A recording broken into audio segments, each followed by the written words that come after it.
Najpomembnejša, temeljna značilnost gozda, ki mu daje moč in sposobnost prilagajanja, je njegova velika raznolikost. O tem nam pričajo ohranjeni pragozdovi, v katerih vladajo naravni procesi samoohranitve.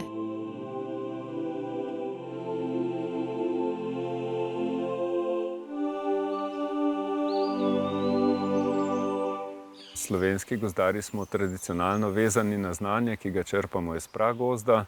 To nam je učilnica in v njej preverjamo, na kakšne načine se da delati v gospodarskem gozdu. Slovenska gozdarska šola je začela nastajati že pred dobrimi 100 leti. Takrat beležimo tudi začetek načrtnega gospodarjenja s slovenskimi gozdovi, ki so ga sicer na veleposestih uvedli Avstrijci in Nemci. Kasneje pa smo prešli v svojo smer, ki je danes razpoznavna v svetu. Ta naša slovenska gozdarska šola temelji na 3 načelih. Eno je načelo sonaravnosti, ki se ga učimo v pragozdovih, drugo načelo je mnogonamenskosti, se pravi vse funkcije se dogajajo na istem področju v istem času. In pa tretje načelo je pa najstarejše gozdarsko načelo, to je pa načelo trajnosti. Slovensko gozdarstvo vse od 2. svetovne vojne naprej uspešno uveljavlja ta načela v stroki in v upravljanju z gozdovi. Opravljene so bile številne raziskave in primerjalne študije, ki so ta načela strokovno utemeljevale. Obnovljen je bil gozd na številnih ogoljenih in osiromašenih gozdnih površinah. Več kot 2-krat se je povečala lesna zaloga v slovenskih gozdovih, vendar so ta mirna obdobja v gozdarstvu mimo.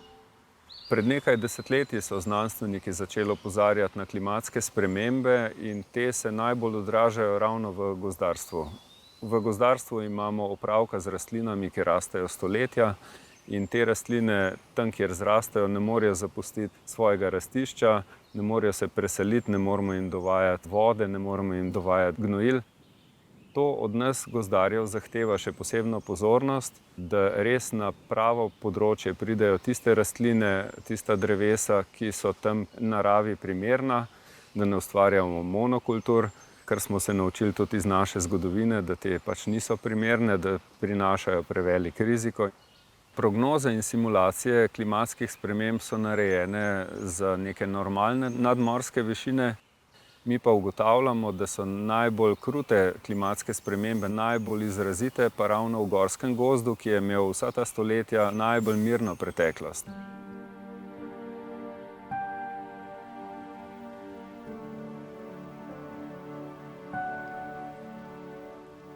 Posledice podnebnih sprememb se kažejo predvsem kot povišanje povprečne letne temperature, kot sprememba padavinskega režima. V vegetacijskem obdobju gozda je veliko manj padavin, daljši so ti vročinski valovi in zaradi vsega tega se v gozdovih beleži povečan pojav škodljivcev in pa bolezni, predvsem pa povečana pogostnost naravnih ujm.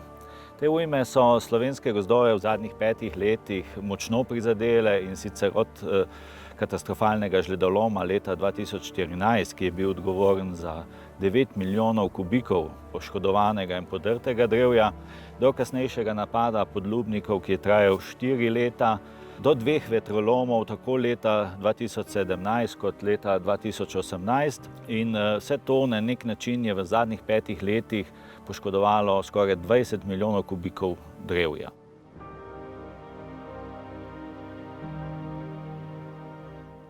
Smrekovi gozdovi so najbolj ogroženi zaradi podnebnih sprememb. Z sušnostjo podnebja se povečuje njen sušni stres in sicer smreka zelo plitvo korenini, zato se težko prilagodi na to pomanjkanje vode. Poleg tega pa plitve korenine povzročajo tudi njeno veliko neodpornost na vetrolome. Tako da bo gozdarska stroka v prihodnosti morala vse te gozdove prevesti v bolj naravno drevesno sestavo, z večjo primesjo listavcev in s tem povečati tudi odpornost na te pričakovane naravne ujme v prihodnosti.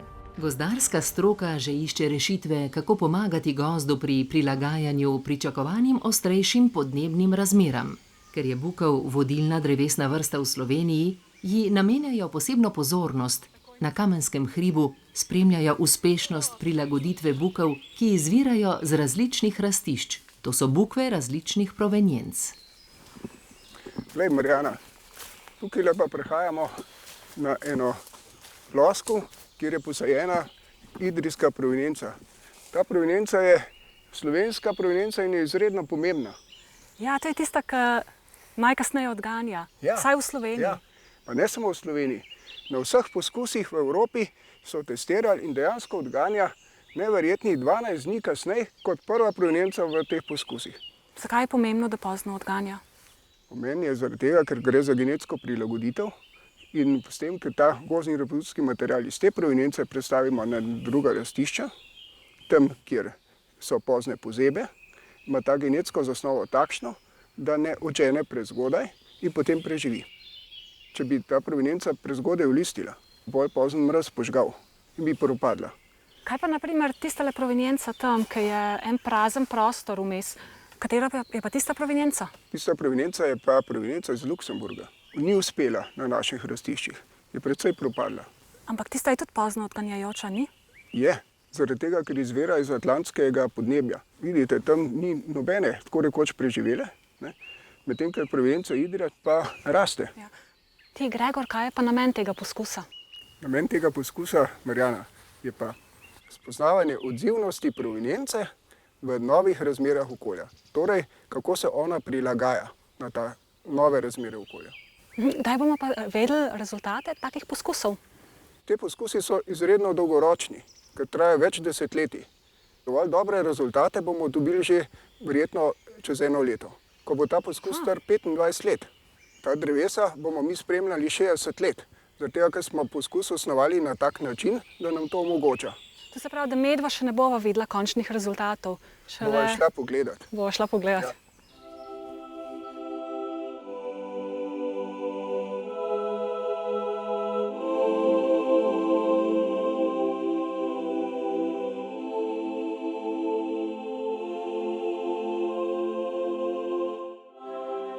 Iz aktivnosti Evropskega programa za gozdne genske vire EUFORGEN izhaja projekt LiveGenMon.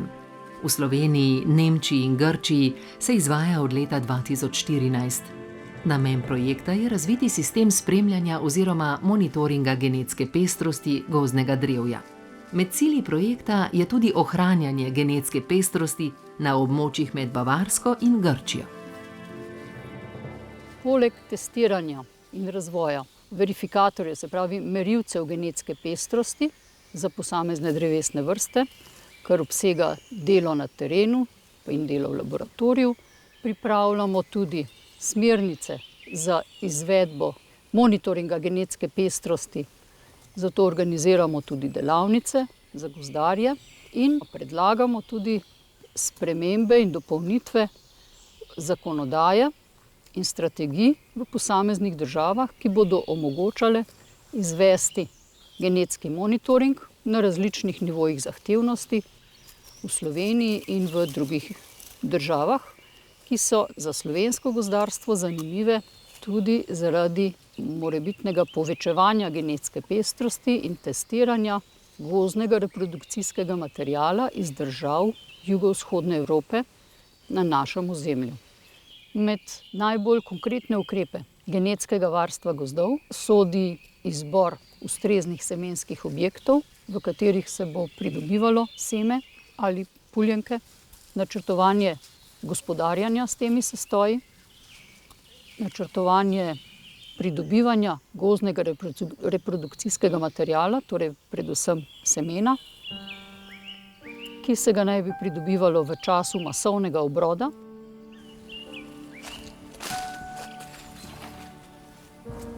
Za genetske analize najrajši uporabljamo popke, ker je v njih največ DNK-ja. Zdaj, če pridemo sredi poletja, bomo najlažje vzorčili liste. V primeru pa, da je drevo zelo visoko in da listov v nadventivnih pogankih ne dosežemo, potem pa lahko vzorčimo tudi del skorje. Za genetske analize potrebujemo približno toliko izhodnega materiala, pa ne samo za analize, ampak tudi zato, da en del tega materiala shranimo za morebitno kasnejšo uporabo, posebej v primeru genetskega monitoringa. Ker šele razvijamo koncept genetskega monitoringa, na tej ploskvi vzorčimo na dva različna načina. V bistvu imamo eno hektarsko ploskev, na kateri imamo označenih 251 dreves, to se pravi vsa drevesa v tistem enem hektarju. Vzorčili smo jih na začetku projekta in pa potem mladje pa vzorčimo še letos z namenom, da vidimo, ali bomo v 5-letnem intervalu že opazili kakšne spremembe ali so za to potrebni daljši časovni roki. Eno izmed zanimivih odkritij je na primer to, da določena drevesa imajo veliko več potomcev kot druga drevesa. In ugotovili smo tudi v povezavi z spremljanjem fenologije, da drevesa, ki prej odganjajo, ki prej poženejo liste, imajo več potomcev. Ker pa je ta sestoj velik, približno 100 hektarjev, imamo pa še alternativni način vzorčenja, ki ga tudi preverjamo, da bomo videli, kateri je bolj primeren, kjer imamo na celotni površini 5 naključno izbranih točk in v okolici teh točk v koncentričnih krogih potem spet naključno vzorčimo po 50 odraslih dreves in po 40 mladik. Ugotovili pa smo, da je ta sestoj izjemno genetsko pester in da se genetska informacija ne izgublja od odraslih dreves do mladja. To se pravi velik potencial za prilagajanje na spremembe v okolju.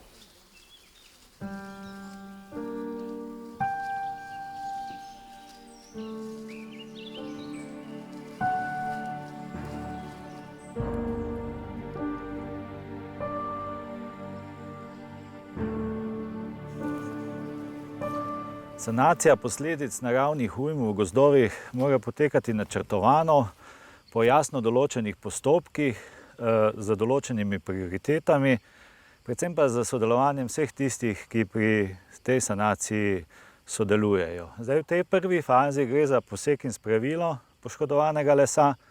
To gre za izredno nevarno opravilo, zato je varnost tistih, ki pri tem sodelujejo, v bistvu tu ta glavna. Potem pride druga faza in sicer to je faza obnove gozda. V Sloveniji imamo srečo, da zaradi ohranjenih gozdov, v katerih samo obnovitveni mehanizmi še delujejo, večino te obnove poteka po naravni poti.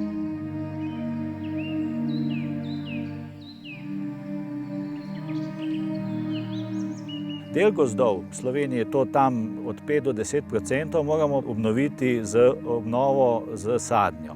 To pomeni, da vnašamo v gozdove in sadimo sadike tistih drevesnih vrst, ki so za določeno rastišče primerne, ki so bile vzgojene v Sloveniji iz semena, semenskih sestojih, so s tem pravilnega porekla in na ta način zagotavljamo ustrezno bodočo sestavo gozda, tako v pogledu drevesnih vrst, kot v pogledu te genetske pestrosti tega mladega materiala.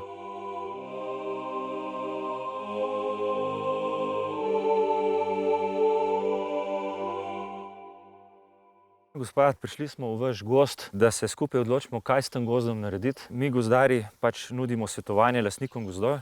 Skupaj smo pripravili načrt, kaj s tem vašim gozdom naprej. Kot ste opazili, vam ujme resno uničujejo gozdove, v glavnem smreku. Tako da zdaj bo treba ukrepati čim prej, če ne želimo, da imeli tudi tukaj gole površine. Ste videli, tukaj je smreke občutno preveč glede na naravno sestavo ostalih gozdov in to me skrbi. In jaz bi predlagal, da skupaj izvedeva izbiro drevja za posek in da dajemo prednost listovcem, da pustimo semenska drevesa bukve, da dobimo naravni obrod, izločimo pa bolna drevesa in pa seveda zmanjšamo delež te smreke. Kaj pa glede ekonomskega potenciala tega gozda, če smreke ne bo več? Glejte, res smo včasih sledili samo ekonomskemu cilju, ampak glede na to, da imamo vsako leto kakšno ujmo, kot ste videli, mislim, da je prvi cilj pester in pa vitalen gozd, da bo preživel. Tele smreke zaenkrat izgledajo še dokaj zdrave. Kaj tle predlagate? Tukaj je še dokaj ohranjen smrekov debeljak. Jaz bi ga kar zaenkrat pustil. Bi pa resno razmišljal, kako bomo obnovili ta gozd v naslednjih 10 letih, ker stabilen pa ni prav tale gozd. preveč je smreke. Ja, tole so pa tele površine, ki so bile najbolj prizadete, kjer je gozd praktično šel, dreves ni več. Tukaj bo pa treba nekaj narediti. Ja, drevesa, se pravi prizadeta drevesa smo pospravili, zdaj pa je tukaj tako rekoč prazen prostor. Kaj predlagate? Površine so kar velike, tukaj na naravno obnovo težko računamo, kakšnih semenskih dreves ni, na ta drobna drevesca ne moremo računati, so še premlada. Jaz predlagam umetno obnovo, sadnjo drevesc. Katere drevesne vrste pa predlagate? Katere so najbolj primerne za to območje? Že prej sva govorila, da želimo mešane, stabilne gozdove, zato samo na eno vrsto ni dobro staviti. Jaz bi pa predlagal, da več poudarka damo listovcem, predvsem bukvi, ki je tukaj doma. V manjših količinah pa mogoče primes plodonosnih drevesnih vrst, mogoče češnja, javor, tudi jelka.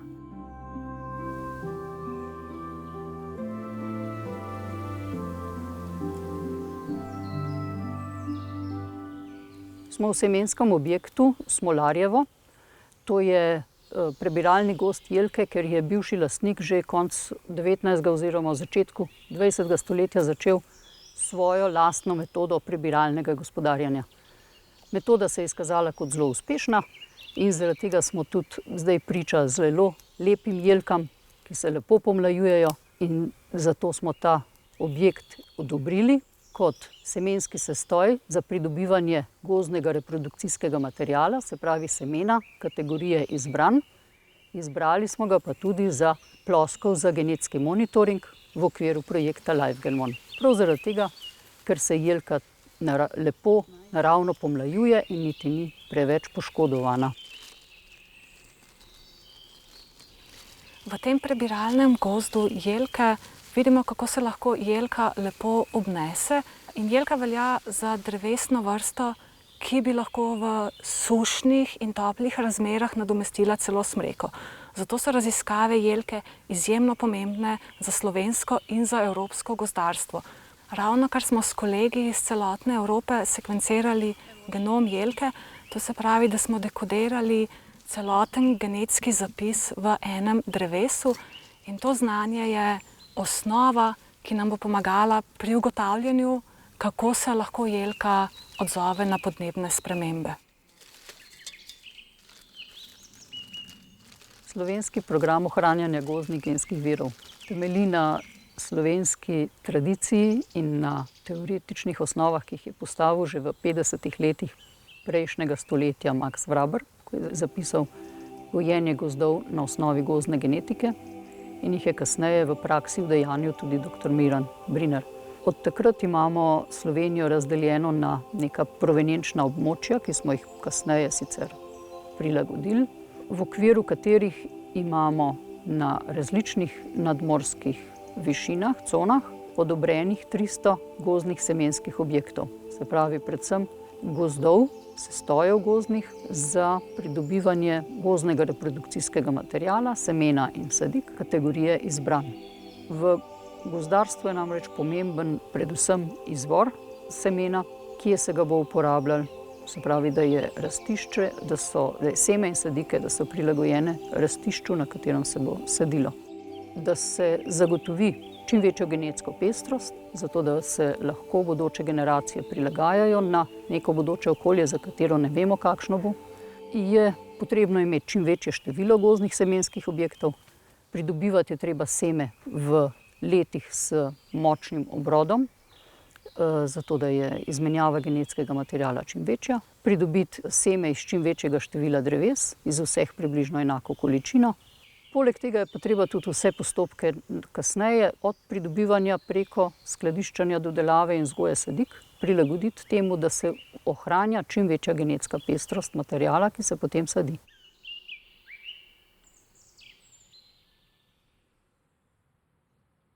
Še pred nekaj leti je bil tukaj temen smrekov gozd.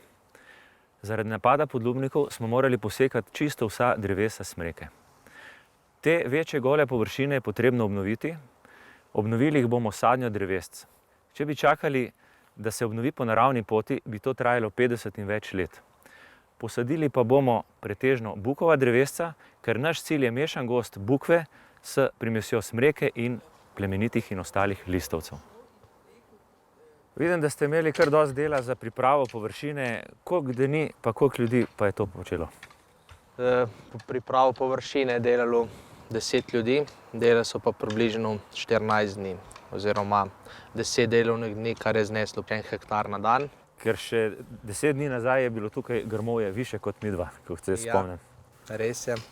Vse to so porezali in zložili skupaj, da lahko zdaj nemoteno dela pač poteka sadnja. Koliko sadik ste do zdaj posadili, koliko je vseh pravzaprav? Na 10 hektarov bomo dali 20 000 sadik, od tega bo 12 000 sadik bukve pa 8 000 sadik smreke. A ste previdni, pa smreko sadite samo v vrtače, tako kot smo se dogovorili? Ja, smreko smo posadili v vrtače, kar je ostalo vmes praznega prostora, gre buku. Vreme nagaja? Malo nagaja, ampak bo šlo skozi. Gozdarstvo postavlja pred nas gozdarje vedno nove izzive, ki smo jim kos le s pridobivanjem novega znanja. Seveda pa medse vabimo tudi mlade ljudi, ki prihajajo s svežimi idejami, z bolj širokim znanjem, z novimi tehnologijami in takih si želimo, da bomo lahko skupaj ustvarjali gozd, ki bo služil naslednjim generacijam.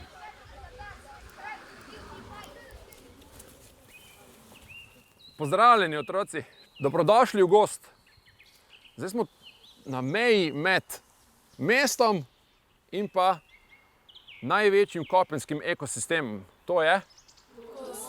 Vabim vas, da se mi pridružite danes v mestnem gozdu, ker bomo mogoče kaj novega spoznali. Načelom sonaravnosti, večnamenskosti in trajnosti pri gospodarjenju z gozdovi dodaja gozdarska stroka nadvse pomembno ohranjanje genetske pestrosti. Spremljanje, načrtovanje in izvedba ukrepov genetskega varstva gozdov bodo v prihodnosti odločilno vplivali na razvoj in kakovost gozdov. Nove rabe lesa, tega najodličnejšega naravnega gradiva, ga že uvrščajo med strateške surovine prihodnosti. Gozd je in ostaja eden od varuhov življenja na planetu.